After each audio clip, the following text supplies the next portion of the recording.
शङ्करो वन्दे श्रद्धाविश्वासरूपिणः याभ्यां विना न पश्यन्ति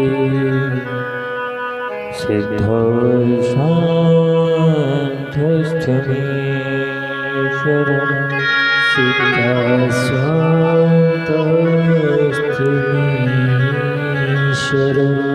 श्रीलक्ष्मीनाथसमारम्भा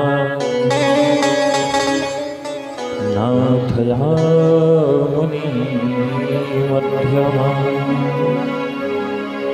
अश्वत्थाचार्यपर्यन्तां वन्दे श्रीगुरुपरम्परां वन्दे श्रीगुरुपरम्परां वन्दे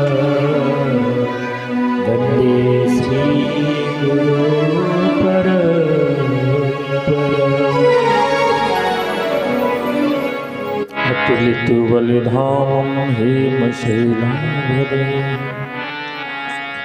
धनुजवं कृष्णजाननामाग्रगण्यं सकलगुणनिधानं वानराणामधीशं रघुपतिप्रियभक्तं वातजातं रघुपतिप्रियभक्तं वातजातं नमामि रघुपतिप्रियभक्तं वातजातं नमामि। आयातु वरदे देवी त्र्यक्षरे ब्रह्मवादिनी गायत्री छन्दसा माता ब्रह्मयोनिर्नमोऽस्तुते ब्रह्मयोनिर्नमोऽस्तुते ब्रह्मयोनिर्नमोऽस्तुते सच्चिदानन्दरूपाय विश्वोत्पत्त्यादिहेतवे तापत्रयविनाशाय श्रीकृष्णाय वयं नमः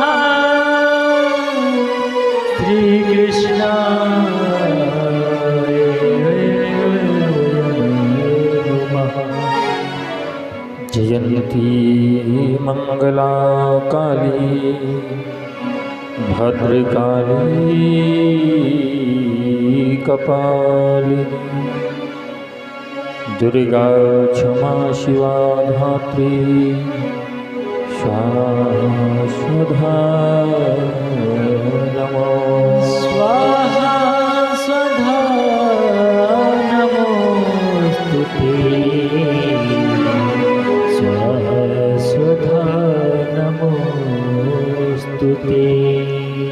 प्रेम से बोलो गणेश भगवान की जय, बोलो सरस्वती मैया की जय, बोलो श्रीमद्देवी भागवत महापुराण की जय, बोलो गुरुदेव भगवान की जय, बोलो बांके बिहारी लाल की जय, बोलो ब्रह्मचारी बाबा की जय, बोलो स्थान देवता की जय, बोलो ग्राम देवता की जय, बोलो शंकर भगवान की जय, बोलो वीर हनुमान की जय, बोलो अयोध्या धाम की जय, बोलो अपने अपने माता पिता की जय, बोलो अपने अपने गुरुदेव भगवान की जय। जय जय श्री सीताराम, जय जय श्री राधे श्याम। प्रातः स्मरणीय अकारण करुणा करने वाली, जगत सृष्टि को अपने वश में करने वाली पराम्बा माँ भगवती के प्रधान रागी ऋषि भक्तों, श्रीमद् देवी भागवत के पावन प्रेमी रसिक श्रद्धालु श्रोता बंधु, भारत के सतियों के पग चिन्हों का अनुकरण करने वाली भारत की माताएं बहनें, भारत के भविष्य, भारत के कर्णधार नन्हे मुन्ने फूल जैसे बच्चे, बैठे हुए समस्त सम्मानित बुजुर्गगण और मुख्य यजमान के रूप में हमारे गणेश भैया सपरिवार और आयोजन में कथा में प्रमुख भूमिका निभाने वाले राहुल भैया एवं समस्त ग्रामवासी, क्षेत्रवासी, नगरवासी भक्तजन, समस्त मंचस्थ कलाकार बंधु, सभी का व्यासपीठ से सादर अभिनंदन। इष्ट देव भगवान शंकर, भागवत की अधिष्ठात्री देवी माँ भगवती, कथा के अग्रगण्य श्रोता हनुमान जी महाराज, पूज्य गुरुदेव भगवान, राज राजेश्वरी ब्रजरानी राधा एवं बांके बिहारी लाल के चरणों में कोटि कोटि नमन वंदन करते हुए हम और आप आज कथा के पंचम सत्र में एकत्र होकर के बैठे। कल की पावन कथा में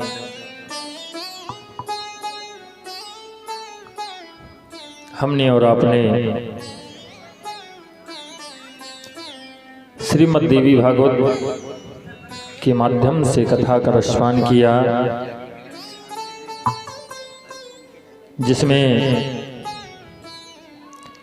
रेवती नक्षत्र की कथा वर्णन की गई।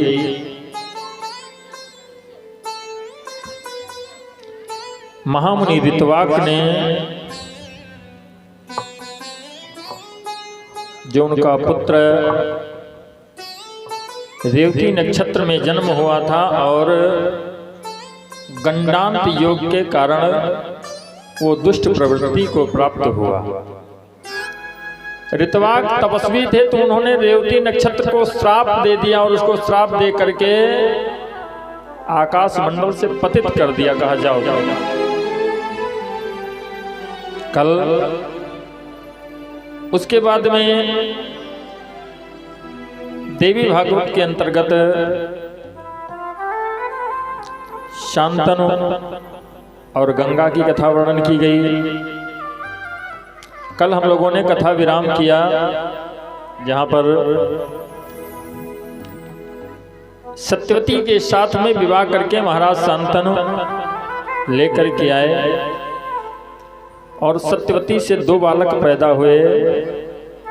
एक का नाम चित्रांगद और दूसरे का नाम विचित्रवीर्य।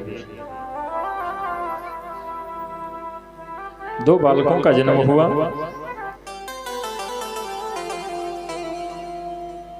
सूत जी कहते हैं ऋषियों, चित्रांगद बहुत बड़ी सेना लेकर के दिग्विजय करने के लिए निकला, लेकिन उधर से एक चित्रांगद नाम का गंधर्व जा रहा था। उसने देखा और दोनों में भिड़ंत हो गई। लड़ते लड़ते चित्रांगद वहीं पे समाप्त हो गया। विचित्रवीर्य को सिंहासन पे बिठाया गया। भाई भीष्म ने तो संकल्प ले रखा कि हम सिंहासन पे बैठेंगे नहीं, तो विचित्रवीर्य को राज्य दे दिया, बिठाया।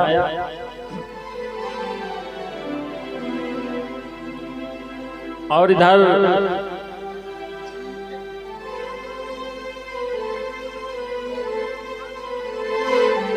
गंगा पुत्र भीष्म ने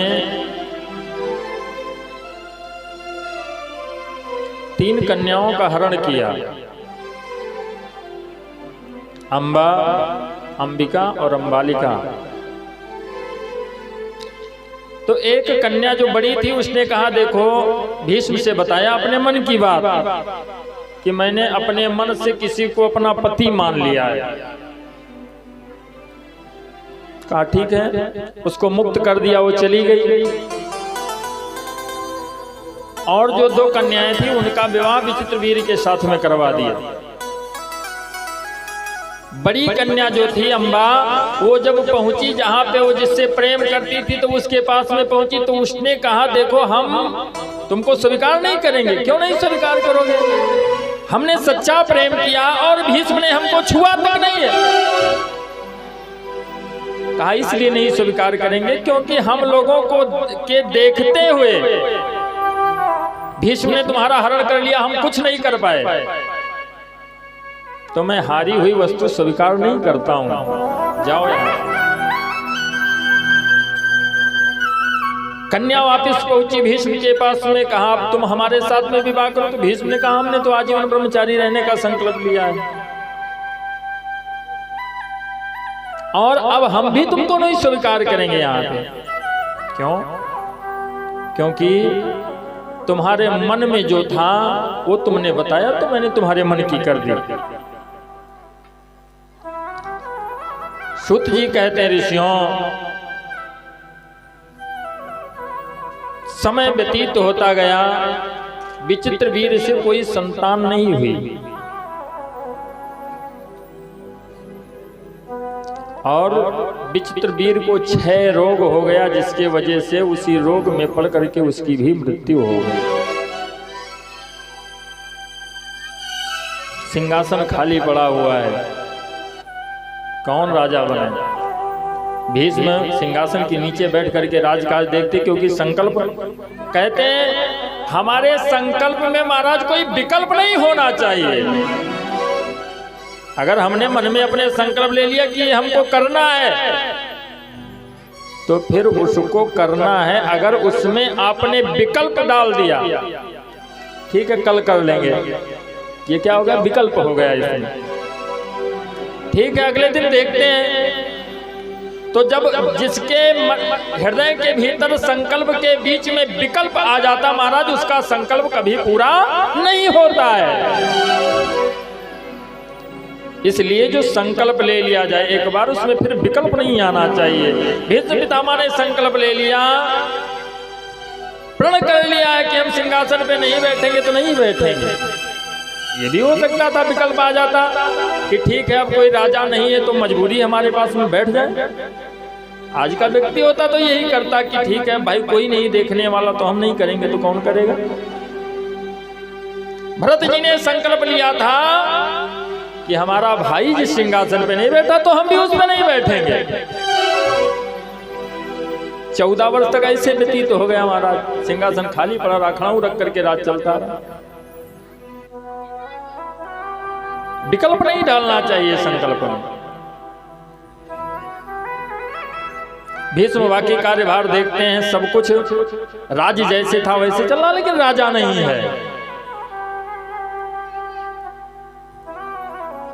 सत्यवती ने भीष्म को बुलाया, कहा बेटा क्या हो, कहा हमारे बस का कुछ नहीं है। तो सत्यवती ने अपने पुत्र को याद किया, जो सबसे बड़े हैं व्यास जी, महामुनि पाराशर जी से उत्पन्न व्यास जी को जैसे याद किया, व्यास जी पहुंच गए। व्यास जी ने कहा हम दृष्टि भोग करेंगे और संतान पैदा होगी। प्रथम बार में जिसको भेजा तो जब पहुंची व्यास जी के सामने तो आंखों को बंद कर लिया। व्यास जी ने कहा देखो लड़का तो इससे होगा, लेकिन वो दोनों आंखों का अंधा होगा। तो उससे धृतराष्ट्र हुई। दूसरी को भेजा, वो गई तो उसका शरीर पीला पड़ गया महाराज। डर के मारे आंखें तो नहीं बंद किया, लेकिन पूरा शरीर पीला पड़ गया। तो कहा इसके भी संतान होगी, लेकिन वो बाकी तो ठीक होगा, लेकिन वो पांड रोगी, पांड मतलब पीलिया की रोगी होगी। पांडु रोग होगा उसको। अब क्या करें? तीसरी बार में दोनों ने सलाह करके एक दासी को भेज दिया तैयार करके। दासी जो गई तो उसको क्या डर था भाई, जिसको कुछ पता ही नहीं किसी कार्य के बारे में।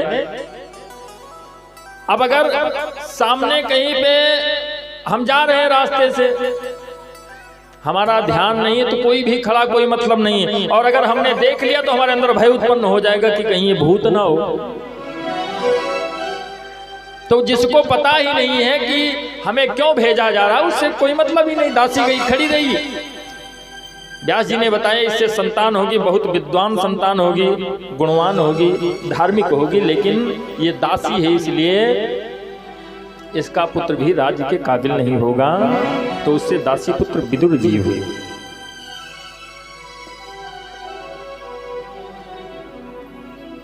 सूत जी कहते इस प्रकार से धृतराष्ट्र के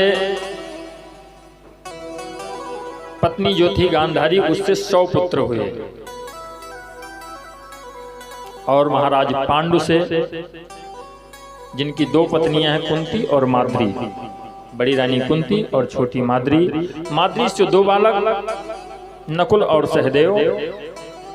और कुंती से अब बात की बात करें तो 3 बालक, और पहले की बात करें तो 4। कर्ण को लेकर के 4। अगर कर्ण को छोड़ दिया जाए तो 3 लड़के, युधिष्ठिर, अर्जुन और भीम।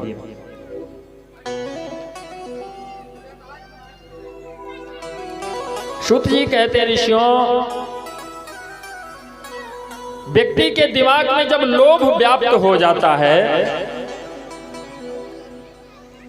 गांधारी जो थी गांधार देश की, उसका भाई जो था मामा शकुनी, वो साथ था, और उसने ऐसी बातें बता दिया,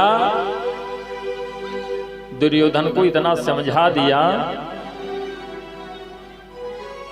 जितना राज था उस पूरे राज की ऐसी की तैसी हो गई, सब बर्बाद करवा दिया उसने। इसीलिए कहते हैं कि हमेशा ध्यान रखो,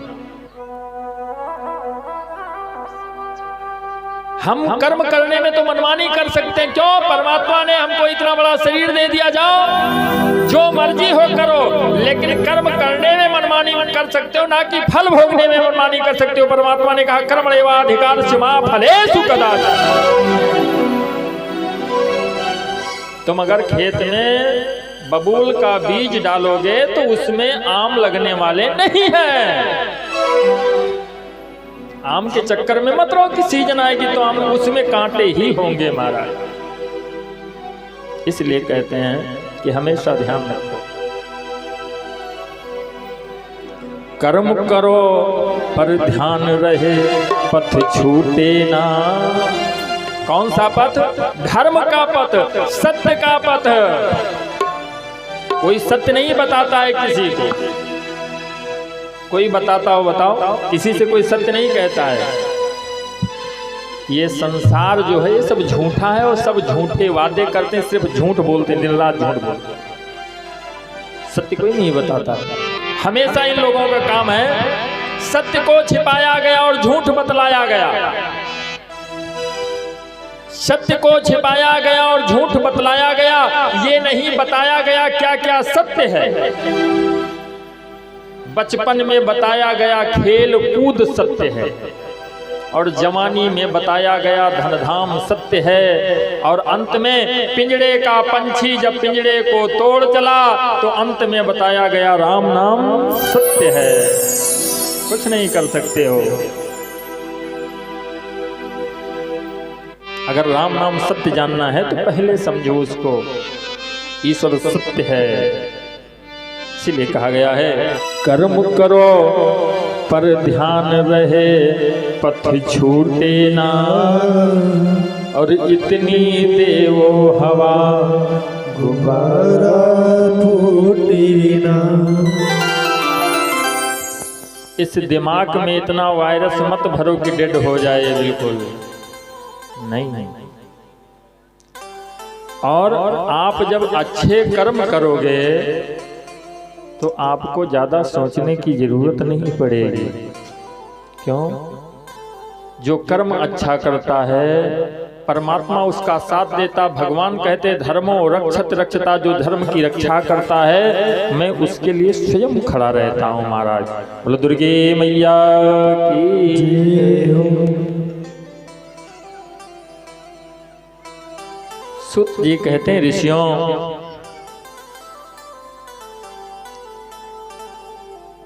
शकुनी ने इतना भर दिया कि धीरे धीरे करके भाइयों में बहुत बड़ा विवाद उत्पन्न हो गया। और ऐसे विवाद उत्पन्न हुआ कि वो फिर विवाद शांत होने का नाम नहीं लिया। सब ने खूब समझाया, अपनी अपनी सब लोगों ने किया, प्रयास किया, लेकिन वो विवाद शांत नहीं हुआ। दुर्योधन ने कहा कि मैं बिना युद्ध के सुई के नख भर पृथ्वी नहीं दूंगा, युद्ध करना पड़ेगा। और उस युद्ध में हुआ क्या? पांडवों का कुछ नहीं हुआ। दुर्योधन के 100 के 100 भाई पूरा समाप्त हो गए, सब मार दिए। इसीलिए कहते हैं कि परिवार का युद्ध अच्छा नहीं होता। परिवार में अगर झगड़ा लड़ाई हो तो आपस में बैठ करके उसको शांत कर लेना चाहिए। घर के झगड़ा बाहर न जाए तब तो बात। और अगर बाहर गया तो आज के समय का जो इंसान है महाराज, अपने अपने घरन की दुख ना कहियो रोए, सुन इठलई हैं लोग सब बाँट न लिया है। सुन करके सब लोग चुटकी लेंगे, मजा लेंगे, बहुत अच्छा है, तुम्हारे मुंह पर तुम्हारी करेंगे, उसके बाद कहेंगे बहुत अच्छा ही मिट जाए। इसलिए अपने घर के अपने परिवार का विवाद कहीं अलग नहीं रखना चाहिए। पांडव चाहते थे युद्ध ना हो, भगवान कन्हैया चाहते थे युद्ध ना हो। सब लोगों ने बहुत प्रयास किया, दुर्योधन को समझाया भी, लेकिन दुर्योधन ने कहा बिना युद्ध के कुछ होने वाला नहीं है। और बात बिल्कुल थोड़ी सी थी। इसीलिए कहते हैं कि ऐसी वाणी बोलिए मन काया पाखोए, और अन्न को शीतल करे आपहु शीतल।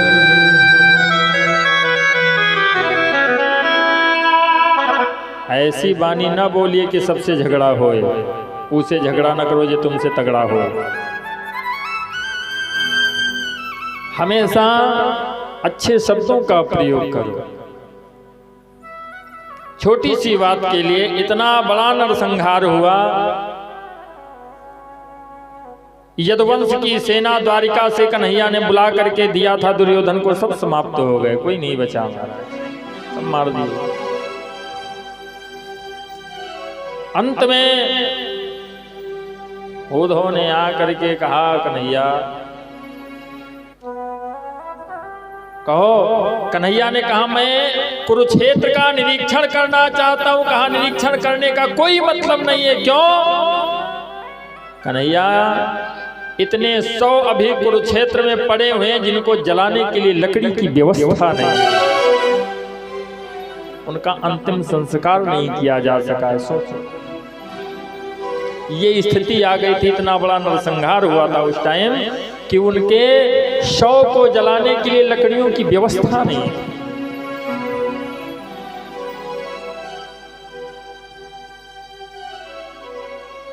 कन्हैया ने जाकर के रात्रि कालीन में निरीक्षण किया। कहते हैं जो कुछ हो सका कन्हैया ने किया। और उसके बाद में कहा उद्धव अब हम जा करके द्वारिका वासियों को क्या जवाब देंगे? हम किसी के लड़के को या किसी को बुला करके लेकर के चले जाएं अपने साथ में और उसको ला करके वापस ना दें तो हमारा मुख नहीं पड़ेगा सामने जाने में।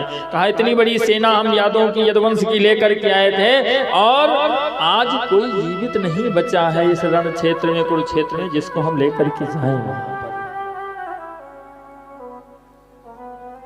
उस परमात्मा की आंखों में आंसू आ गया, उद्धव को लिपट करके रोने लगे।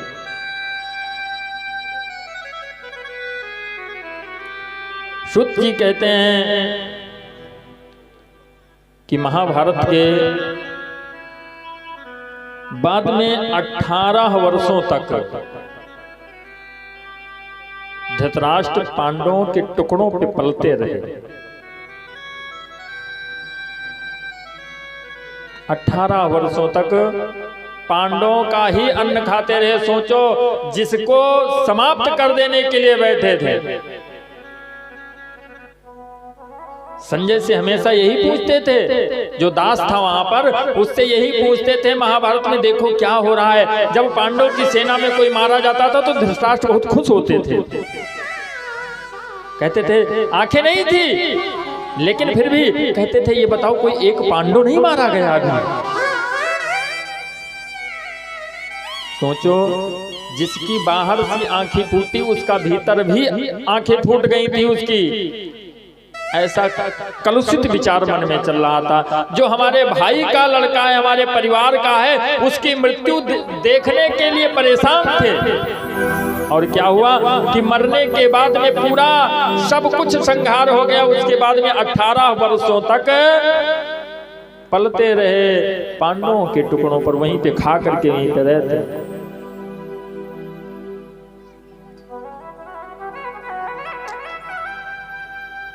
एक दिन जाकर के धृतराष्ट्र ने युधिष्ठिर से कहा कि कुछ धन हमको दे दो जिससे हम जाकर के अपने बच्चों का पिंडदान करें। भीम तुरंत गुस्सा हो गए, कहने लगे धृतराष्ट्र तुम वही हो ना जो हमें समाप्त कर देने पे तुले हुए थे। आज 18 वर्षों तक मेरे टुकड़ों पे पल रहे हो, उसके बाद में कहते हो धन दे दो हम पिंडदान कर दें। क्या बात है? वो तुम्हारा परिवार जो मुझे मार देने के लिए बैठा था उसका पिंडदान करने के लिए हमसे धन मांग रहे हो। तुम्हें शर्म नहीं आती है? जाके मर जाओ। कर्म ऐसा नहीं करना चाहिए कि हम उस व्यक्ति के सामने जा ही नहीं सके।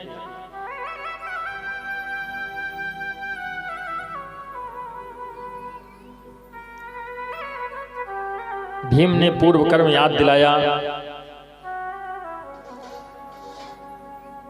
कहा धृतराष्ट्र सिर्फ तुम्हारी वजह से, तुम अगर दुर्योधन को समझा दिए होते हमारा लड़का अगर गलत कर रहा है तो उसे हमें डांटना चाहिए, बताना चाहिए। भाई जब बाप बैठा है तो दुर्योधन से उन्हें कहना चाहिए क्या कर रहे हो, हमारे भाई के लड़के उनको उनका हिस्सा दे दो, युद्ध ना करो। लेकिन धृतराष्ट्र ने एक बार भी नहीं रोका और उसमें चाटुकारिता कर रहे थे, चुस्की ले रहे थे। वाह बहुत अच्छा है बेटा। कहा जिसके लिए तुम धन मांग रहे हो उसी दुर्योधन के कारण हमें राजा विराट के यहाँ भंडारी बन करके काम करना पड़ा। और अर्जुन को ब्रह्मला बनना पड़ा, मतलब नृत्य सिखाते थे अर्जुन, स्त्री बन करके नृत्य सिखाते थे वहां। इस स्थिति से हम लोग गुजरे हैं तुम्हारे दुर्योधन की वजह से, जिसके लिए तुम धन मांग रहे हो।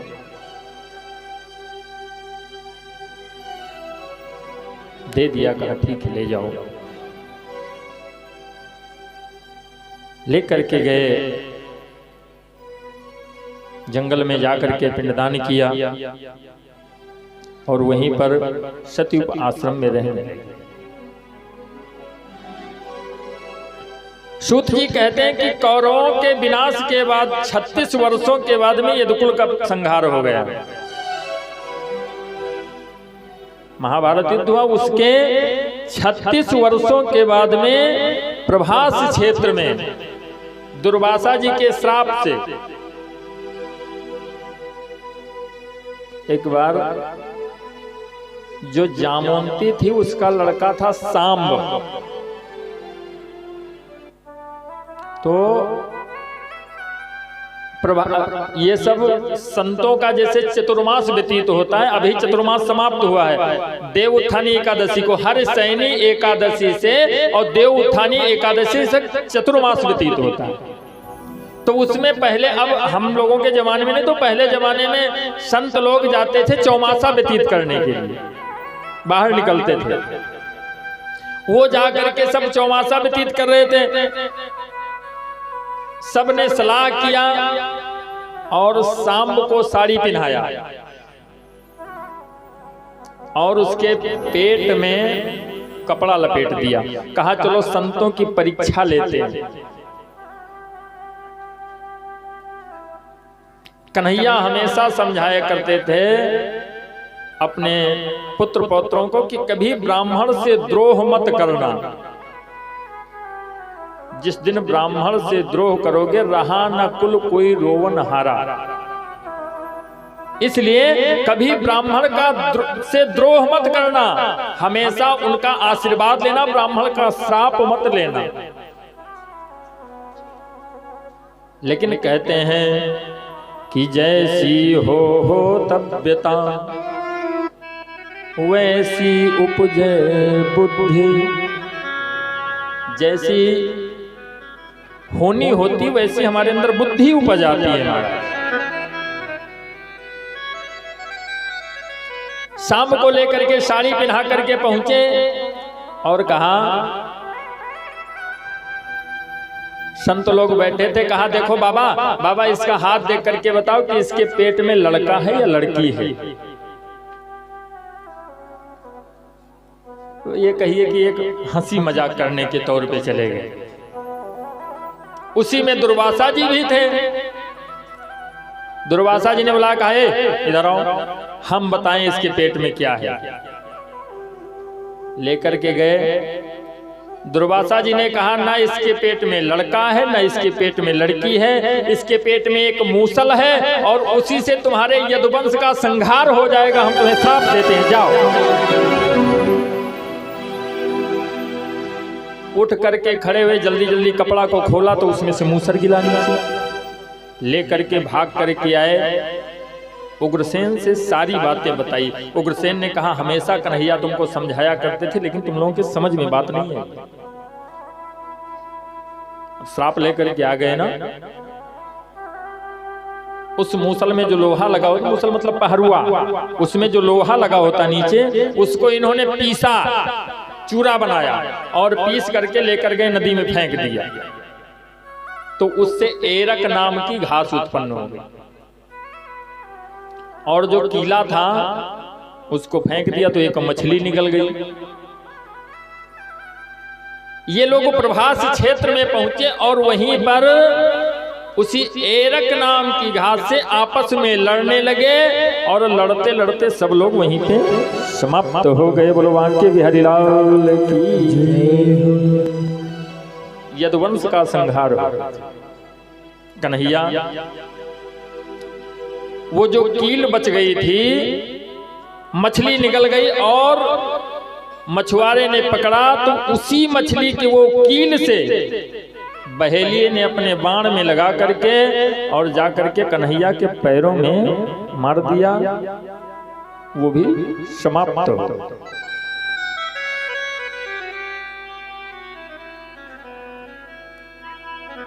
कन्हैया अर्जुन से सब कुछ बता करके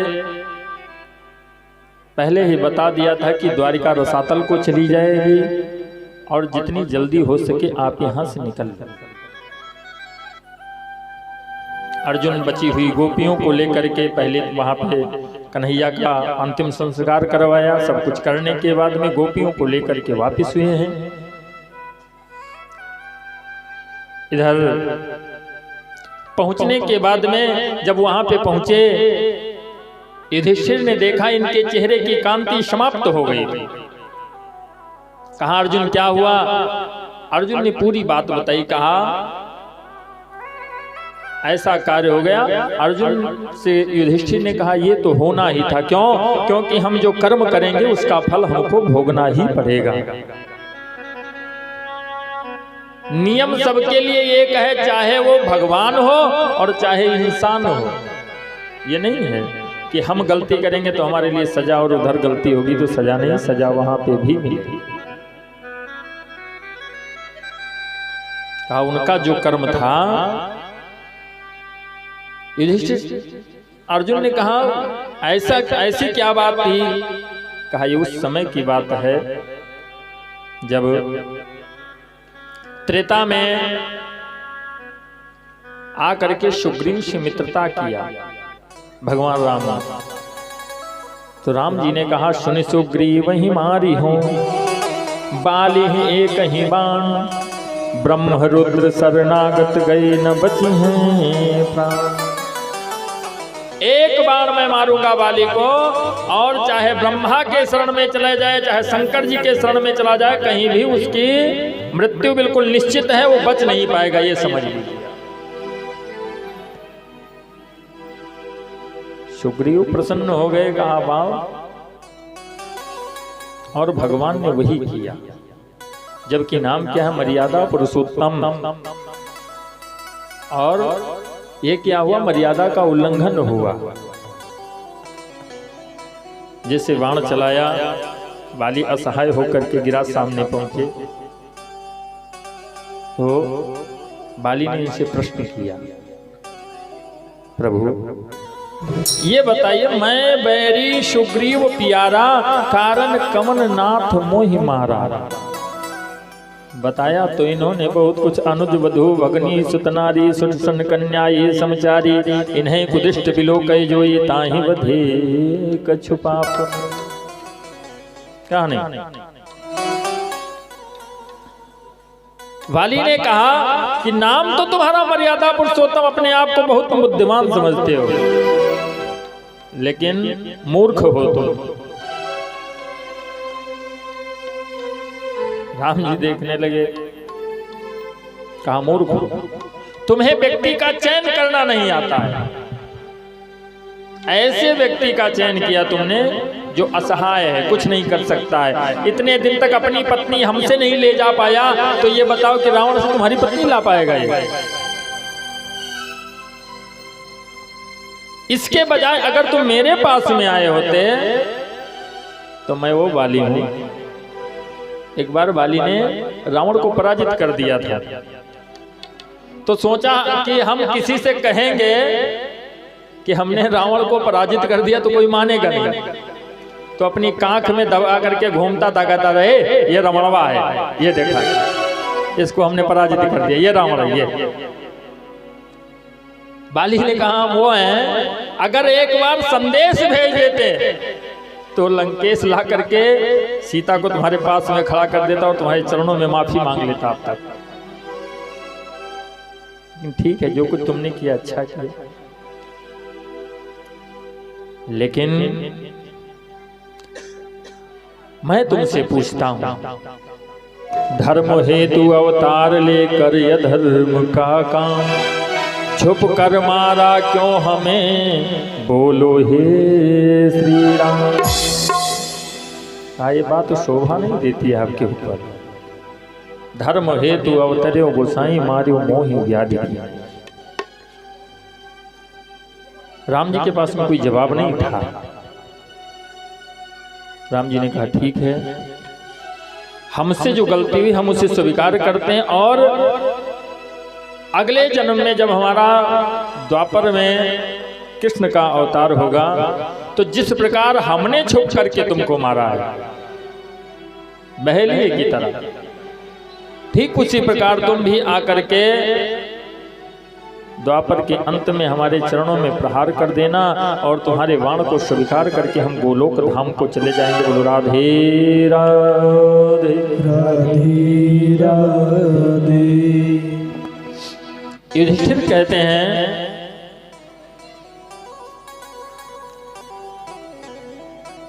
अर्जुन, ये जो वो पूर्व में इनका कर्म था, जो बाली को ये वचन दे रखे थे, उस वचन को सत्य किया और उसके बाण को स्वीकार करके अपने प्राणों को छोड़ दिया।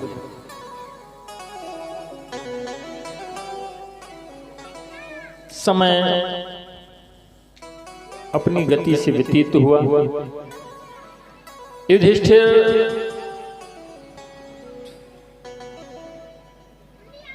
5 भैया जब अर्जुन ने बताया आकर के कि कन्हैया नहीं है, कुंती वहीं पे खड़ी हुई थी।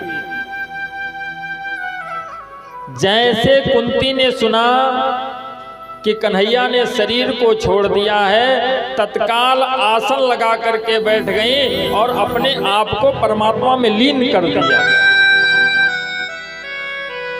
अपने प्राणों को छोड़ दिया माता कुंती ने। क्यों? जब मेरा भगवान नहीं है तो मैं जी करके क्या करूंगी। 2 भक्त हुए हैं, एक त्रेता में महाराज दशरथ, जब राम का वनवास हुआ तो सुमंत्र से कहा, सुमंत्र ये बच्चे हैं, तुम जाओ और इनको घुमा करके वापस ले आना, जंगल घुमा करके दिखा करके सब ले आना, मन बहल जाएगा। तो वापिस हुए तो महाराज दशरथ ने कहा, राम, सुमंत्र मेरा राम नहीं आया। जैसे सुमंत्र ने कहा नहीं आए हैं, वो चले गए। दशरथ ने कहा, हा रघुबर हा राम प्रीते, तुम बिन जियत बहुत दिन बीते। 3 दिन हुआ है, लेकिन कहते तुम बिन जियत बहुत दिन बीते, मतलब हम परमात्मा से अगर अलग हो जाए तो जीवन हमारा बेकार है, फिर वो जीवन रखना नहीं चाहिए। दशरथ जी ने तत्काल अपने प्राणों को छोड़ दिया। मेरा राम नहीं है तो मैं रह करके क्या करूंगा, ये भाव होना चाहिए परमात्मा के लिए। कुंती ने जैसे सुना आसन लगाई और अपने को परमात्मा में लीन कर दिया, शरीर को छोड़ दिया। बाकी पांडव द्रौपदी के साथ में महाप्रयाण को चले गए, परीक्षित को राजा बना दिया। महाराज परीक्षित अपनी प्रजा का बहुत अच्छे तरीके से ध्यान रखते हैं। कहते हैं राजा कैसा होना चाहिए, नीति निपुण चाहिए, नृप पालक प्रजा महान। ऐसा राजा होना चाहिए जो नीतियों को जानने वाला हो। महाराज परीक्षित जाकर के अपनी प्रजा का हाल लेते हैं, सुख दुख में शामिल रहते हैं। ये नहीं होना चाहिए सुख में सब साथी, दुख में न कोई, नहीं। अगर व्यक्ति के सुख में तुम साथ में बैठ करके चाय पीते हो भैया, तो उसके ऊपर तकलीफ आ जाए तब भी तुम्हें जाना चाहिए कि भैया चाय ना हो तो हम अपने यहाँ से बनवा लाएं, तब तो तुम साथी हो। और अगर समझ गए कि भैया के पास में चाय पिलाने का पैसा नहीं है तो उस रास्ते को ना निकलो, कहीं भैया ऐसा ना कह दे 200-500 की मदद कर दो, तब तो तुम बेकार हो, मतलब कुछ नहीं। साथ ऐसा नहीं होना चाहिए। महाराज परीक्षित हर तरीके से साथ देते हैं, लेकिन क्या हुआ कि इन्होंने भी गलती कर दिया।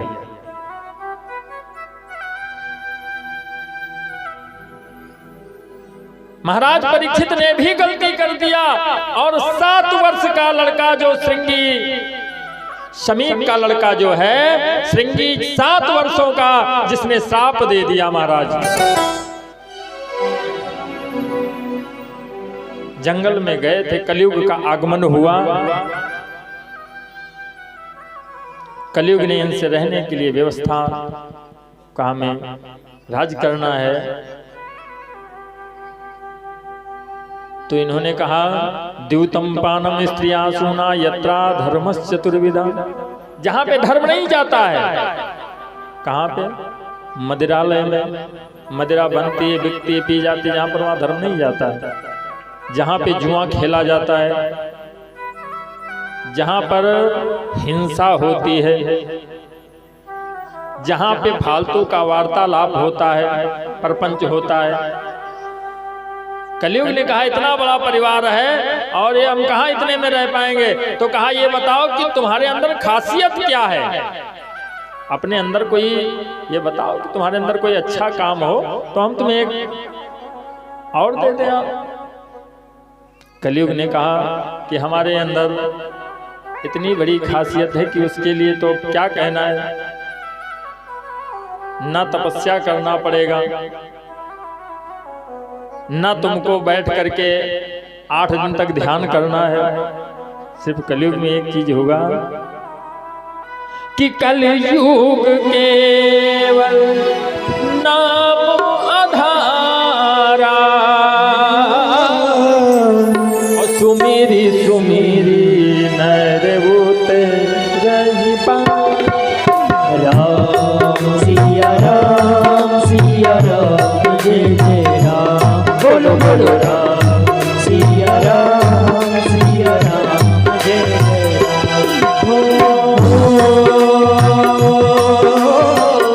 कलयुग केवल नाम आधारा, सुमेर सुमेर नर उतर रही पार। सिया राम जय जय राम, बोलो बोलो राम सिया राम जय जय राम। और कलयुग में जो होगा नाम का आधार होगा। कलयुग केवल नाम आधारा, सुमिर सुमिर नर उतरहि पारा। और कलयुग में तो वास्तव में भैया सब आधार ही है। अगर आधार ना हुए, आधार तुम्हें लगे तो चाहे जहां चले जाओ, है नहीं। और अगर आधार नहीं है तो कहीं जाओगे तो कहेंगे भैया आधार लिए हो, साथ में नहीं लिए हो। वास्तव में कलयुग में सब आधार ही हो गया है। और दूसरी बात कि कलयुग केवल हरि गुण गावत नर पावई भवधाम। गावत नर पावई भवधाम, गावत नर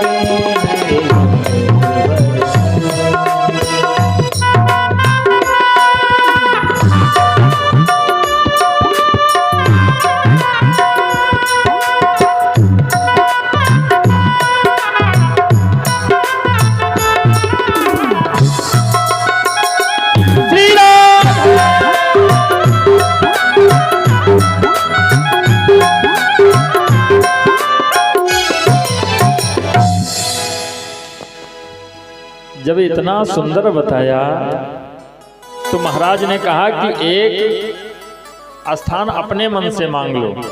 कलयुग ने कहा मैं सोने में निवास दे दीजिए। कहा जाओ। जितने ऋषि वृंद बैठे थे सबने प्रश्न कर लिया, कहा सोने में तो भगवान का निवास होता, कलयुग कहाँ रहेगा। आपने कहा सोने में कलयुग रहता, तो कहा है उस सोने में जो अधर्म से कमाया हुआ हो, चुराए लावा का हुआ, जबरदस्ती ले लीन का हुआ, उस सोने में जो मेहनत का कमाया उसमें नहीं, यानी ब्लैक मनी। और ब्लैक मनी जाती कहाँ है? इतना रुपया पकड़ा जा रहा है, सब कहाँ जाता है? सरकार के खजाने में जाता है। सरकार किसकी थी? राजा कौन था उस टाइम? महाराज परीक्षित थे। तो पैसा कहाँ जाएगा? परीक्षित के यहाँ पर। धन कहाँ जाएगा? वहीं पर। तो कलयुग कहाँ जाएगा? वो भी वहीं जाएगा। जा करके इन्हीं के खजाने में बैठ गया हमारा। एक दिन ये जल्दी जल्दी में समझ नहीं पाए, अपने मुकुट के जगह दूसरा मुकुट लगा लिए और चल दिए जंगल में दिग्विजय करने के लिए। और धीरे धीरे इतना आगे चले गए कि जो इनके साथी थे उनसे भी साथ छूट गया। अब जब व्याकुल है, इन्हें प्यास लगी, तो उधर से घूमे, जल पीने की इच्छा से। अब कहाँ जल पिए, इधर उधर देखने लगे। बहुत दूर रेत में एक आश्रम दिखाई पड़ा, वहां चलना चाहिए। आश्रम किसका? समीक ऋषि का। समीक जी ध्यान अवस्था में बैठे हैं। ये पहुंचे, देखा कुटिया में झांक करके ध्यान अवस्था में बैठे हैं। तो अब कलयुग बैठा ना सिर पे। कहते नहीं आज के समय में कि भैया इनके खोपड़े कलयुग सवार हो गया है। वो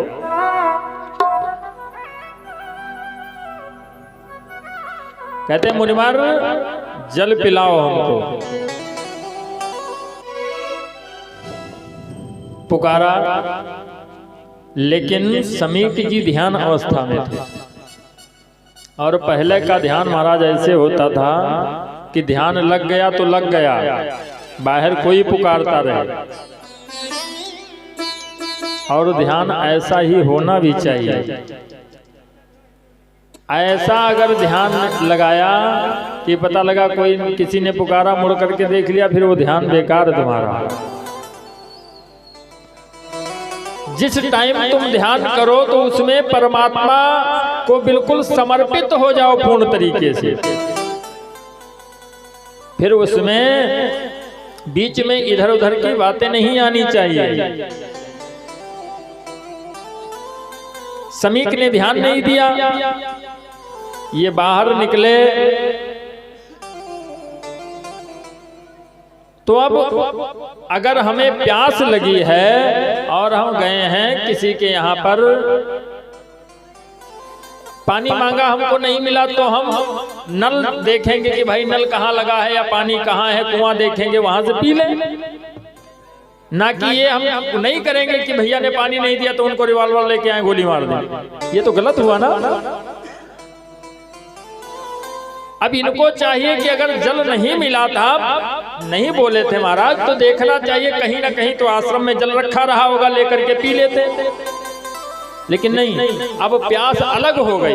अब तो ये मन में आ गया कि इतना ढोंगी साधु है। जो वही समीक जब जाते थे तो महाराज परीक्षित सिंहासन पे बिठा करके इनकी पूजा करते थे। और वही परीक्षित आज समीक को कह रहे हैं कितना बड़ा ढोंगी साधु है।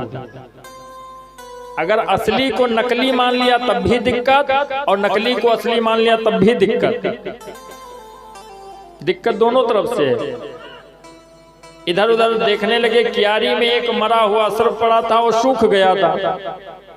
उसका पंजर अपने धनुष के नोक से उठाया और ला करके गले में लपेट दिया, चले आए।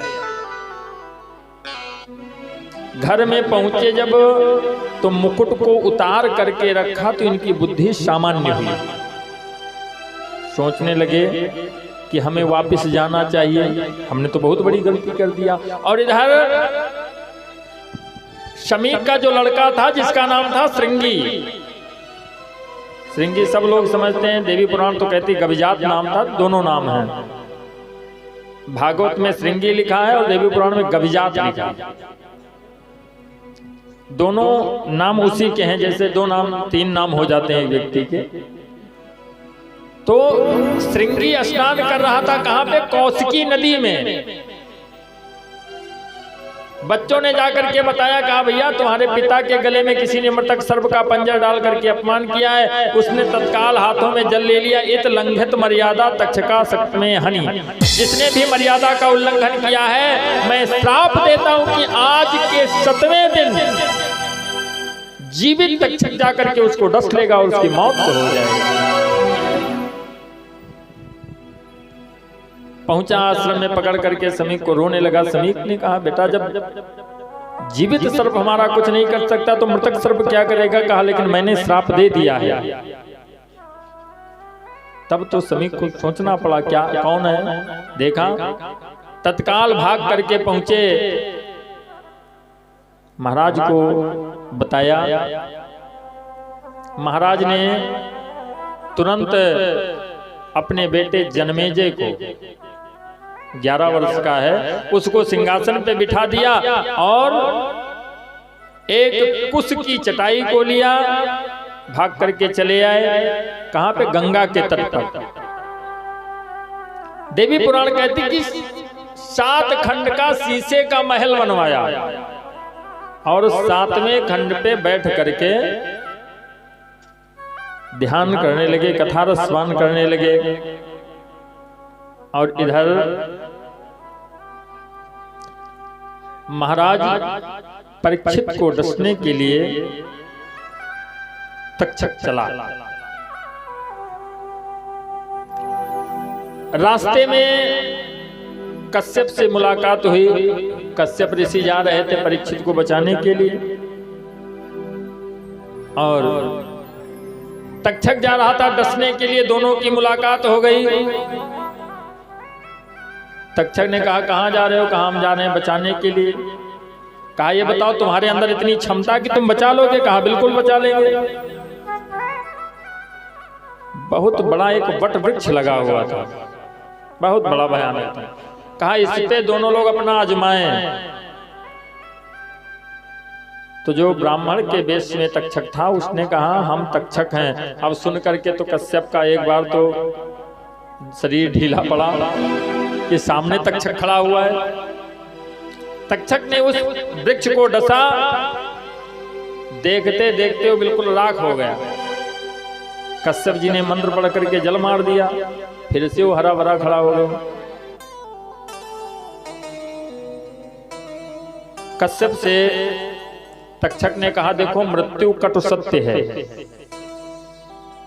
और परीक्षित का जाने का समय आ चुका है, उसमें एक पल इधर उधर नहीं होगा। कहते जितने समय में लिख दिया गया कि इतने समय में जाना है, उतने समय में जाना है, उसमें कोई बचा नहीं सकता है। चाहे कितना बड़ा डॉक्टर हो, चाहे कितना बड़ा संत हो, चाहे कितना बड़ा विद्वान हो, सबके लिए एक ही रास्ता है। कश्यप को समझाया और धन दे करके उनको वहीं से वापस कर दिया। कश्यप जी रास्ते से लौट आए। तक्षक पहुंचा तो देखा जाने के लिए कोई व्यवस्था है ही नहीं, हवा नहीं प्रवेश कर सकती है। इतना तगड़ा पहरा लगा हुआ है, शीशे का महल बना हुआ है। तत्काल उसने 2-4 ब्राह्मण प्रकट किए, संत, और संतों के जरिए संतों ने कहा मिलना चाहते हैं। कहा आज जब तक सूर्यास्त नहीं हो जाएगा तब तक महाराज से कोई नहीं मिल सकता। एक फल दे दिया, कहा ये फल ले जा करके दे दो, महाराज इसको स्वीकार कर लें, बाकी हम लोग बाद में मिल लेंगे, कोई बात नहीं। महाराज ने चाकू मंगवा करके उस फल को काटा, उसमें छोटा सा बारीक सा एक कीड़ा था। परीक्षित ने सोचा एक ब्राह्मण का जो श्राप है उसका वचन मिथ्या होने जा रहा है, इसलिए इस कीड़े को हम अपने गले पे रख लेते हैं। और महाराज जैसे उस कीड़े को हाथ में लेकर के अपने गले की तरफ बढ़ाया, तक्षक बनकर के डस लिया और महाराज वहीं पे समाप्त हो गए। बोलो दुर्गे मैया की जय हो।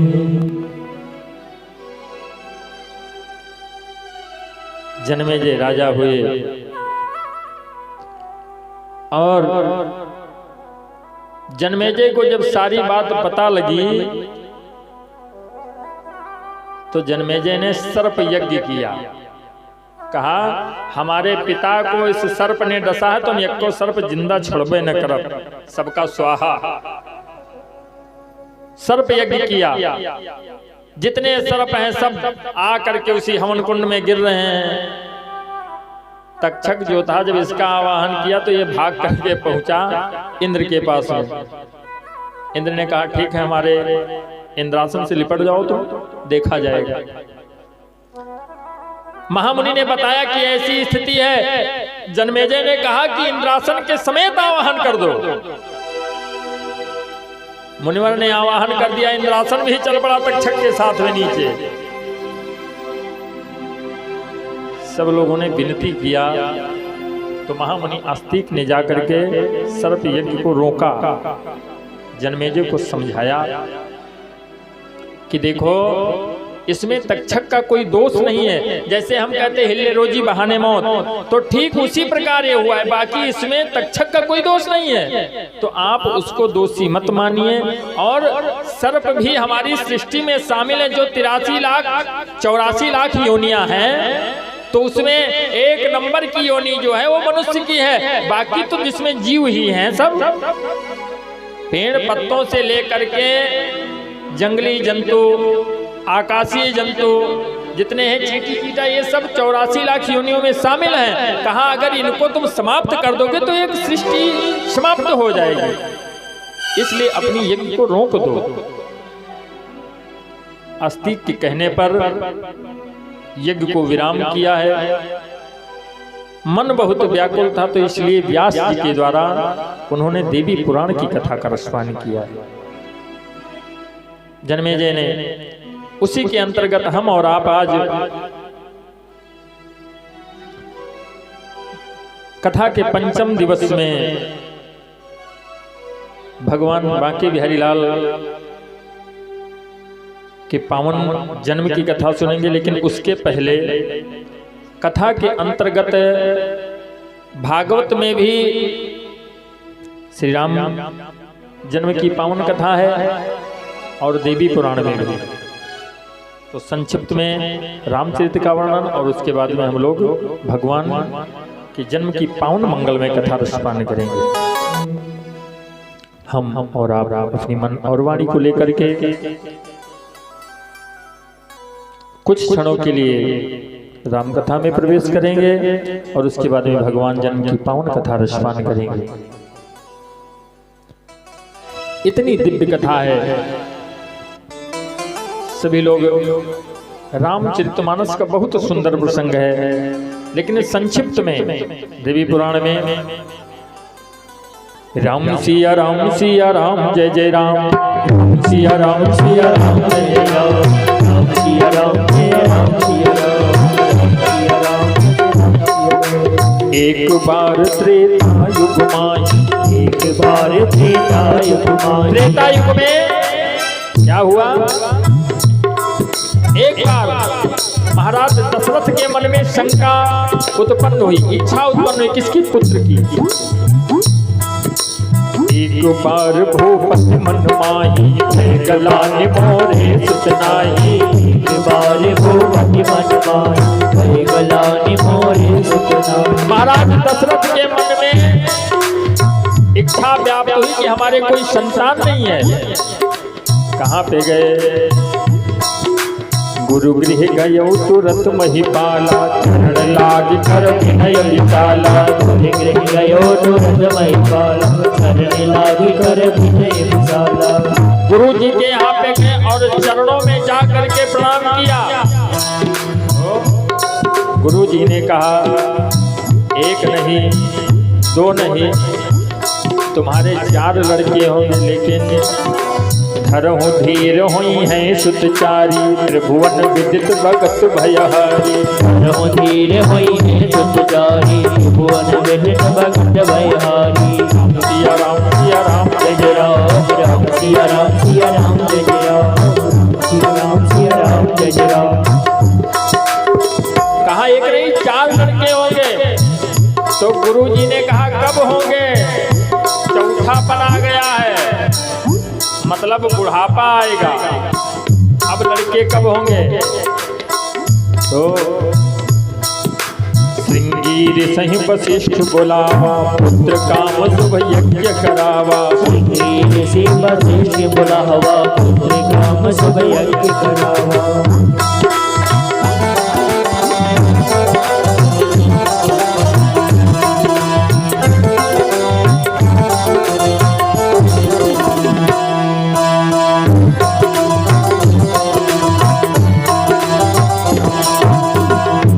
वशिष्ठ जी ने किसको बुलाया? श्रृंगी ऋषि को, और बुला करके यज्ञ करवाया।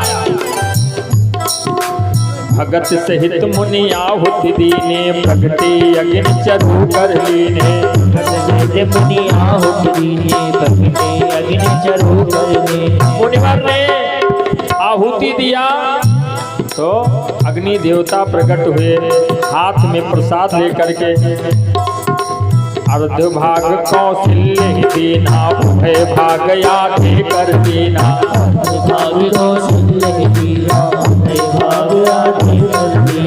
आधा कौशल्या को दे दिया क्योंकि बड़ी रानी है, और आधे में 1/2। पहले 1/2 किया तो आधा दे दिया कौशल्या को, उसमें भी 1/2 किया जो आधा बचा सुमित्रा को और कैकेयी को। लेकिन कौशल्या को जो मिला था उसमें से क्या हुआ? कौशल्या कैकेयी हाथ तिर तीर, सुमित्रा ही मन प्रसन्न कर।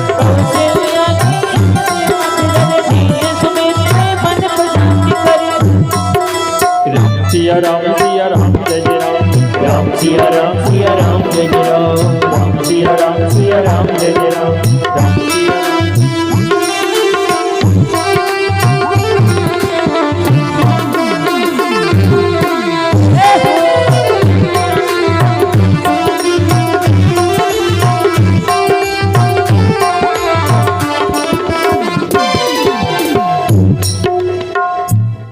इस प्रकार कहते हैं कौशल्या से भगवान राम का और कैकेयी के एक पुत्र हुआ भरत, और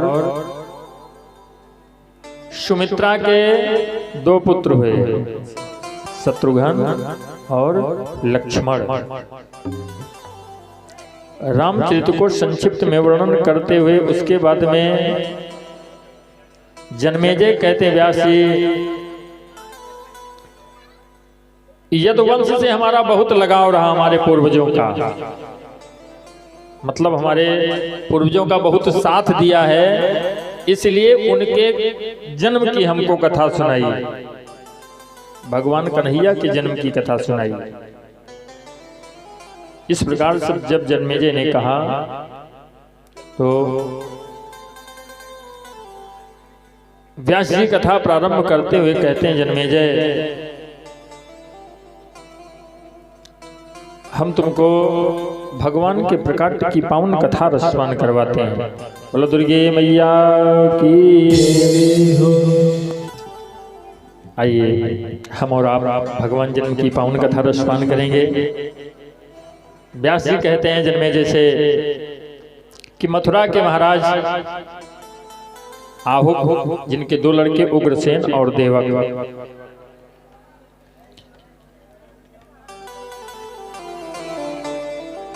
उग्रसेन के कोई संतान नहीं और देवक की एक लड़की थी जिसका नाम था देवकी। सब लोग जानते हुए कि नहीं? उग्रसेन के कोई संतान नहीं है। एक दिन उग्रसेन की महारानी, जिनका नाम है पवन रेखा, कहती हैं स्वामी कोई व्रत या कुछ बताइए जिससे हमारे भी संतान हो जाए, क्योंकि ये समाज जो है बहुत विचारधारा इनकी खराब है। घर वाले का टेंशन हो चाहे ना हो, लेकिन समाज वाले का टेंशन हो जाता। शादी हो के जैसे बहू आए, अगर कहूँ 2-3 साल बालक नहीं आवा गोदमा, तो ऐसे इधर उधर पंचायत हो लगे तुरंत। देखो उनके यहाँ ब्याह वाला में लड़की, ये सब चीजें होने लगती हैं। जबकि ये सब चीजें परमात्मा के हाथ है, अपने हाथ में नहीं है कुछ। ईश्वर जब चाहेगा तब होगा, बाकी अपने मन से तो हाथ पैर पटकते रहो महाराज, कुछ होने वाला नहीं है। इसीलिए बस कुछ ना करो, सीताराम सीताराम सीताराम कहिए, हो जाही विधि राखे राम ताही विधि रही। फालतू चक्कर में ना पड़ो, और जब ईश्वर को देना होगा तो छप्पर फाड़ करके दे देंगे।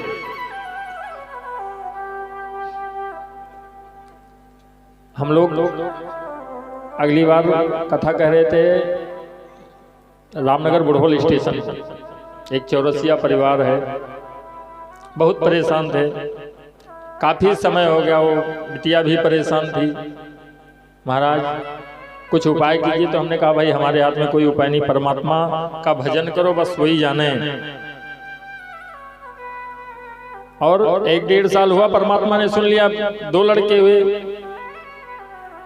बहुत प्रसन्न, फोन की, महाराज जी आपने आशीर्वाद दिया था, कार्य हो गया। तो जो कुछ है सब उसी की कृपा है। वो जिस दिन चाहेगा झोली भर जाएगी, और अगर वो नहीं चाहेगा तो तुम चाहते रहो, फिर कुछ नहीं होने वाला है। इसलिए बस परमात्मा को याद करो, बाकी कुछ नहीं। महारानी पवन रेखा कहती हैं, स्वामी कौन से कर्म में चूक हो गई जिससे हमें बालक नहीं हुआ है। उग्रसेन ने कहा कि परमात्मा को याद करो बस। उग्रसेन जो है बहुत बड़े भगवान के भक्त हैं। कहा परमात्मा को याद करो। समय आया,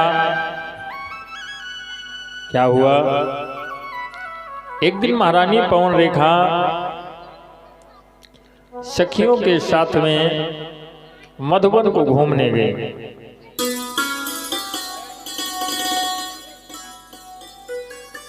सखियों के साथ में जब मधुबन में पहुंची तो कहने लगी कि देखो आज हमें हमारा बचपन याद आ रहा है। जैसे हम लोग भी देखते हैं छोटे बच्चों को तो कहते हैं हम भी छोटे भी ऐसे रहे होंगे। कहा हमें बचपन याद आ रहा है, तो चलो हम लोग लुका छिपी का खेल खेलते हैं, जैसे आज के समय में लड़के खेलते नहीं, कुकड़ू को लुकी लुकौआ। कहा लुका छिपी का खेल खेलते हैं। भगवान की माया।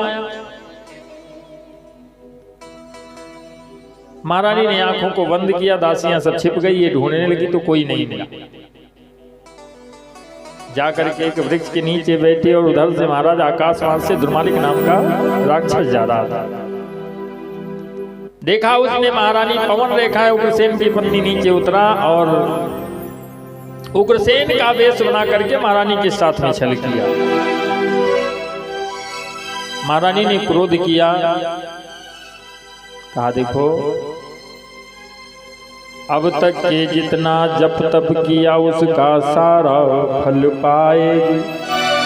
मेरे समान बलवान पुत्र की तू माता कहलाए। कह करके चला गया। और इधर जैसे राक्षस गया, सखियां घूमती हुई पहुंच गई। देखा महारानी के केस उलझे हुए, वस्त्र फटे हुए। कहा महारानी ने सोचा गतान सोचान कृतान मन, जो बात गत हो जाए उस पर प्रकाश मत डालो। चली आई। व्यास जी कहते जन्मे जे उसी दुर्मालिक के अंश से जो बालक उत्पन्न हुआ, दोपहर में जन्म हुआ। जैसे बालक का जन्म हुआ आकाश में काले बादल छा गए, भारी वर्षा होने लगी, कुत्ते रोने लगे, उल्कापात होने लगा। ऐसा लग रहा मानो प्रलय आ जाएगा।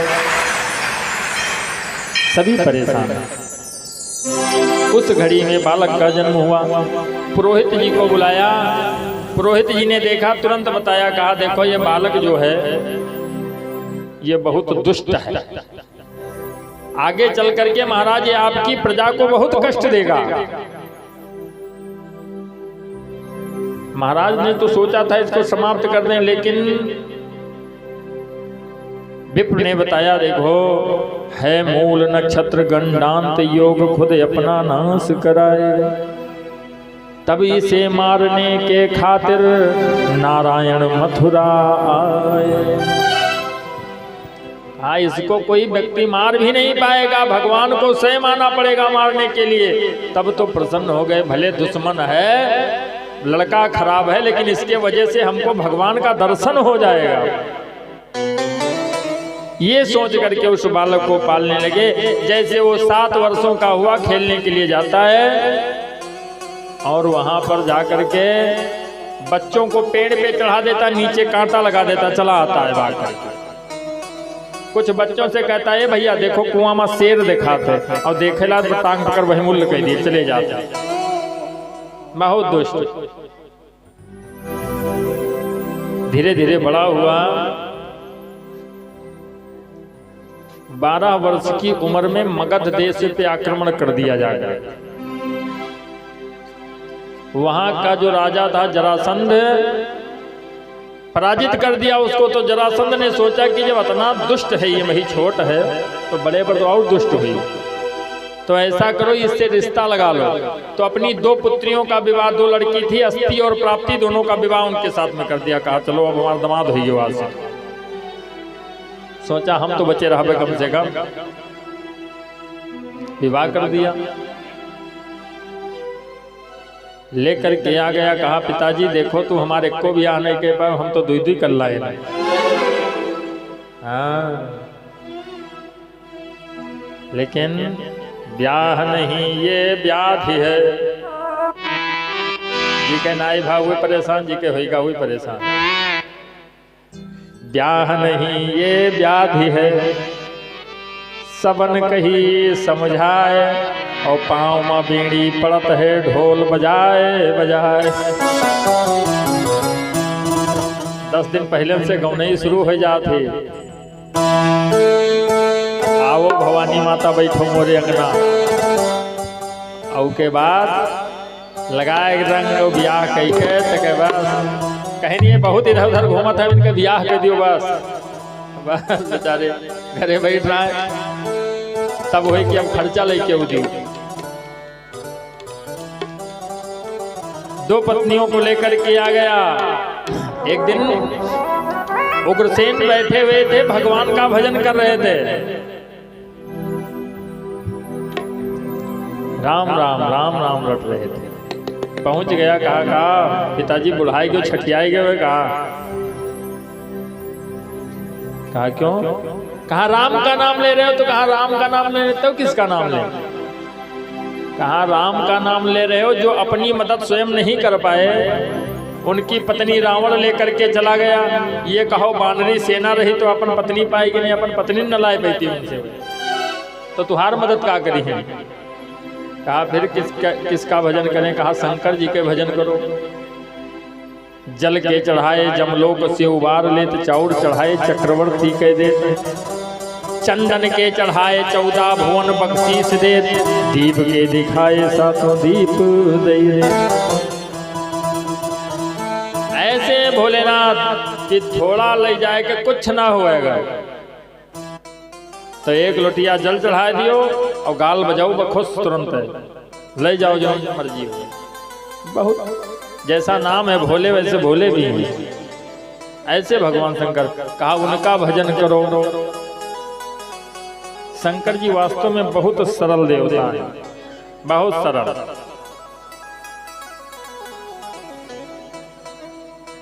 उग्रसेन ने कहा बेटा ये बताओ कि शंकर जी किसका भजन करते हैं? कहा ये तो नहीं जानते हैं। कहा फिर कहा जानते हो? जब ये नहीं जानते हो कि शंकर जी किसका भजन करते तब क्या जानते हो बताओ? कहा शंकर जी भी राम का भजन करते हैं। कहते शिवद्रोही मम प्रिय मम द्रोही शिवदास, ते नर करहि कलप भर घोर नरक मावा। शंकर जी कहते हैं कि जो मुझसे प्रेम करता है और राम से प्रेम नहीं करता वो मुझको नहीं पाता है। राम जी कहते हैं कि मुझसे प्रेम करने वाला अगर शिव से प्रेम नहीं करता है तो मुझको नहीं पाता है। इसलिए दोनों का पूजा करो, दोनों का ध्यान करो। फिर से जैसे भजन करने लगे, बस इनका हाथ पकड़ करके सिंहासन से नीचे उतार दिया। कहा तुम बुढ़ापा में छठियाएगी और राज करे काबिल नहीं हो, चलो। लेकर के गया और काल कोठरी में बंद कर दिया, हथकड़ी मेड़ी लगा करके, और खुद सिंहासन पे बैठ गया। कहा मथुरेश्वर आज से कंस हुआ, मेरी आज्ञा पालन होवे, मेरी इस मथुरा नगरी में नियम संचालन हो। चहुं तरफ भेज दो दूतों को, जहां राम के भक्त नजर आए। आदेश हमारा है फौरन सिर उनका काट दिया जाए। कंस का जब अत्याचार पृथ्वी पे बढ़ा तो कहा मेरी रक्षा करो, पृथ्वी कहते कि गिरि सर सिंधु भार नहीं मोही, जिमि मोहि गरुआ एक पर द्रोही। इतनी पृथ्वी इतनी नदियां हमारे ऊपर भार नहीं है, लेकिन जब कोई दुष्ट राजा होता है, मुझे परेशान करता है, मेरे ऊपर अत्याचार करता, तो वो भार मुझसे असहनीय हो जाता है। भगवान ने आश्वासन दिया कि इस समय पर हम आ जाएंगे, परेशान मत हो। इधर एक दिन उग्रसेन ने कंस को बुलाया, कहा बेटा सिंहासन मुकुट तुम्हारा था, उसको है तुमने धार लिया, जो भार मेरे सर भारी था, उसको है लाल उतार लिया। यक भार मेरे सर भारी है, उसको अब लाल उतारो तुम, देवकी बहन कुंवारी बैठी, ब्याहे की बात विचार। कहा मुझे चिंता हो रही है, हर व्यक्ति को चिंता होती। कब? कहते हैं किसी एक व्यक्ति की बात नहीं है, सबको टेंशन हो जाती है। जिसके घर में लड़की विवाह के योग्य है, उनके माता पिता को टेंशन ही टेंशन है। इतना खर्च करने के बाद में अगर कहीं जरा सा ये होगा, अरे यार मारो खवाए नहीं पहन से बिगाड़ दे। सोचो कि अपने पास नहीं था तो अपनी जमीन गिरवी रख करके पैसा ला करके लगा दिया, और उसमें भी तुम यहाँ से गए तो तुमने क्या कह दिया, अरे यार एक दिन दूसरे का यहाँ खा करके क्या हो जाएगा बताइए। हमेशा अपने घर पे खाते हो, एक दिन दूसरे के यहाँ खाना है। उसने लड़की का विवाह किया है और उसके यहाँ जाकर के कहते हैं अरे यार अच्छी व्यवस्था नहीं कर, क्या बात है। बिल्कुल नहीं कहना चाहिए, जो है सब ठीक है। क्यों, कहाँ से उसने व्यवस्था करी है वो तो वही जान सकता है। क्योंकि महाराज आज के समय में अगर 4 लड़कियां घर में हो जाएं तो समझो देश से निकाला होगा। क्योंकि इंटरनेशनल भिखारी बैठे मंगतन के लाइन लगी है। विवाह करने के लिए अगर दरवाजे पहुंच जाओ तो फिर अतरा मांग रहे हैं कि चाहे तुमका भुइयां बेच डाले करे आप। ये स्थिति है। और ये भी कहेंगे हम कुछ नहीं मांगते हैं, हम कुछ हमका लेवे नहीं करोगे। लड़का से पूछ लियो जाए, उनके महतारी से पूछ लियो जाए, उनके बहन से हम कुछ लेवे नहीं, अपना नाम भी नहीं रखेंगे और मंगी है सब कुछ। जहाँ इतने इंटरनेशनल मंगता बैठे हैं उनके ही अगर ब्याह कर दे हो तो बिटिया सुखी रही। हाँ। और आज के समय में खास कर ये ध्यान रखें कि लड़का अगर हमारा कम पढ़े है तो बिटियों कम पढ़े हुए, या अगर लड़की मैट्रिक पास है मतलब तो लड़का ज़्यादा से ज़्यादा जूनियर होना चाहिए। ये नहीं कि बिटिया हमारे पढ़े नहीं है, उठा टेक हो ब्याह कर दी डॉक्टर साहब साथ में तब वो न निपटे। क्योंकि आजकल के समय के लोग अपनी मातृभाषा को भूल चुके हैं, अंग्रेजी में बात करते हैं, हिंदी नहीं जानते हैं। सीबीएसई बोर्ड में तो हिंदी पढ़ाई नहीं जाती है, सब अंग्रेजी। इसलिए बहुत ध्यान रखना है, वरना गड़बड़ हो जाएगा। एक भैया का शहर से विवाह हो गया, देहात के रहे वाले हैं बेचारे, शहर से दुल्हन आ गई पढ़ी लिखी। 2 भाई थे, बड़े भैया खेत में काम कर रहे थे, छोटे भैया घर में थे। भाभी जी बैठी थी अपनी श्रृंगार पेटिका खोल करके श्रृंगार कर रही थी, क्रीम निकारिन लगावे लगी। तो छुटकाऊ कहे निकावा भाभी जी, कहना है क्रीम फेरन लवली, कहना हम दे दियो। तो भाई स्वाभाविक बात है, दे दिया। अब का थोड़ी देर देखने के बाद चाट लिख ली, और जैसे चाट लिखी तैसे भाभी मारी 2 हफ्ता उनकी बदतमीज कहूँ तो क्रीम चाट लिया देखो। रोवत पहुंच के खेते में, कहन भैया कहन कहा है, कहन भाभी मारी, कहन चलो पूछी कहे मारी।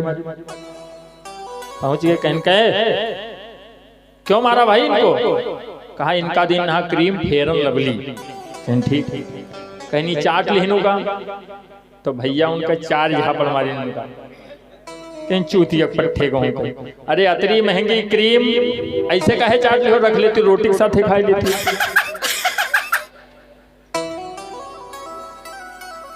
कहा इतनी महंगी क्रीम तो रख ले तू का रोटी के साथ खाती, ऐसे काहे चाटी। तो वह सोचे बप्पा हमारा नीक बिया होगी। तो कहते हैं कि विवाह हमेशा समकक्ष में करना चाहिए। समधि मतलब सम मतलब बराबर, धी मतलब बुद्धि, जिसे हमारा मेल जोल खाए जाए। ओके यहाँ ऐसा विवाह भी न करो कि पता लगा मुकदमों न लड़ी पाऊ, कोई बात आ जाए। तो ये सब चीजें ध्यान रखना चाहिए। कंस से उग्रसेन ने कहा तो कंस सोचने लगा करें कहा, सबको भेज दिया कि जाओ हमारी बहन के लिए सुंदर सा वर खोजो। तो सब लोग चले गए। अब जहां जाते हैं भैया क्या बात है, कहा महाराज कंस अपनी बहन का विवाह करना चाहते तुम्हारे साथ, वैसे हम मना कर दिए थे, हम ब्याह न कर देंगे। सोचा था के ब्याह कर लिए हैं, जब ऊपर गुस्सा लगी मार डाली हो तो सब ने मना कर दिया। सब लोग आ गए, गांव के बाहर खड़े हैं तो डरा थे कि बतावे को जाए, क्योंकि जे बतावे जी टीका मार डाली। कहा थे मार के आगे भूत भागत है भैया, आदमी का भी साथ है, कोई नहीं जा रहा है। इतने में वसुदेव पहुंच गए कर लेकर के देने के लिए टैक्स। इनका जैसे देखिस कंस तो इनको पुकारा, कहा मित्र। तो वसुदेव जी कहीं नहीं इतना दुष्ट है और हमसे सीधे मुंह से बात नहीं करता, आज हमका मित्र बता रहा, मतलब मामला गड़बड़े है। बुलाया इनको, बिठाया और जैसे इनके पीठी भात रखी आधा मरी गई पहले तुरंत। बाप रे बाप। कहा रे मित्र डरो ना, हम तुम्हारे मित्र हैं। कहा महाराज हमारा आपका कौन मित्र था, आप राजा हो हम सेवकान, बताओ हमसे कोनो गलती तो नहीं हुई है महाराज। कहा कुछ गलती नहीं हुई है, बस थोड़ा हम कुछ कहना चाहते हैं। कहा महाराज कहो जौन कहियो सब स्वीकार है। कहा तो हमरे बहन साथे ब्याह कर लियो। अरे वसुदेव कहीं बाप दादा पक्का है महाराज ये। वसुदेव ने कहा देखो एक विवाह हमारा पहले हो चुका, अब हम ब्याह न करें, क्योंकि जहां 2 ब्याह हो जाए वहां मामला गड़बड़ है। 2 विवाह जहां हो गया, कहते हैं कि साथियों मौत है बहुत बुरी पर एक बार ही आती है, और ये सौत मौत से बढ़कर है जो जीते जी तड़पाती है। कहते हैं मौत आ जाए मर जाए आदमी, लेकिन सौत के दुख न झेले पड़े, बड़ा संकट। कहा देखो हम ब्याह न कर भाई, एक पत्नी हमारे ठीक ठाक रह रही, हमका नहीं करेगा। वैसे तलवार के मुठिया दिखाई देखत हो, मर्जी हुए ब्याह कर लियो, नहीं मारा जी तुमका। अरे अब वसुदेव जी क्या करें। कहा ठीक है महाराज जाइए हम घरे पूछ ले जाए। कहे पूछे कुछ नहीं है, ये बता दियो हमसे करे हो तो न करे हो तो, अगर करी हो तो घर का जाइए हो और न करी हो तो ये काम खत्म। तो हाथ डर गए वसुदेव जी, डर के मारे हाँ ही भल्लीन कहीं ठीक है महाराज जो तुम करो वह ठीक है। सोचे मरे वैसो है 2 मेहरुआ हो जाए तब्बो मरा, रोज मरे है थोड़ा थोड़ा ना ब्याह करवे तो अब तुरंत मार रही है। तो ऐसा है चलो कोई बात नहीं है, ब्याह कर लियो थोड़ा थोड़ा मरो। तत्काल इनको रोड़ी अक्षत नारियल टीका इत्यादि दे दिया, मुहूर्त बता दिया कहीं समय से बारात लेके आ जाए, नहीं बाकी जनते हो उनका तुम बस जो जी कहीं जानी थे। व्यास जी कहते जन्मेजय समय आया तो शाम के बजाय सुबेरन सब तैयारी बनाए, दोपहरे पहुंच गए हुआ लेके बरात। कहीं दादा जो मारे लाग दरवाजे तो संकट खड़ा हुई। दरवाजे पे जब पहुंचे चल के वसुदेव जी आ गए मथुरेश्वर के द्वार। तो नारी मंडल ने किया परछन भली प्रकार, विप्र पुरोहित ने किया साखोचार बखान। तो महाराज करने लगे सुता का कन्यादान। बोलो बांके बिहारी लाल की जय। उस समय माताएं बैठी, सब लोग जानती हैं, जब कन्यादान का समय होता तो जितने लोग मंडप के नीचे होते सबके आंखें वहां से आ जाती, वैसी घड़ी ही होती है। और हम लोगों को तो अक्सर देखना पड़ता है भाई, विवाह करवाने जाते हैं तो देखते ही हैं हमेशा ही। राजा जी की उस दम आंखें देखो कुछ कुछ भर आई, सोचा जो बेटी अपनी थी अब वह हो रही पराई। रानी ने सोचा तप क्या है जो कन्या कर दिखलाती है, माँ बाप जिसे दे देते हैं वह उसकी ही हो जाती है। दोनों की आंखें नम है, सब लोग रो रहे हैं। सखियां इशारा करती हैं कि समय हो रहा है, आप कन्यादान करें। पूज्य श्री द्वारा गाई गई सभी भजनों एवं कथाओं को श्रवण करने हेतु हमारे चैनल युवा संस्कृति को सब्सक्राइब कर इसके सहभागी बने। सादर जय सिया राम।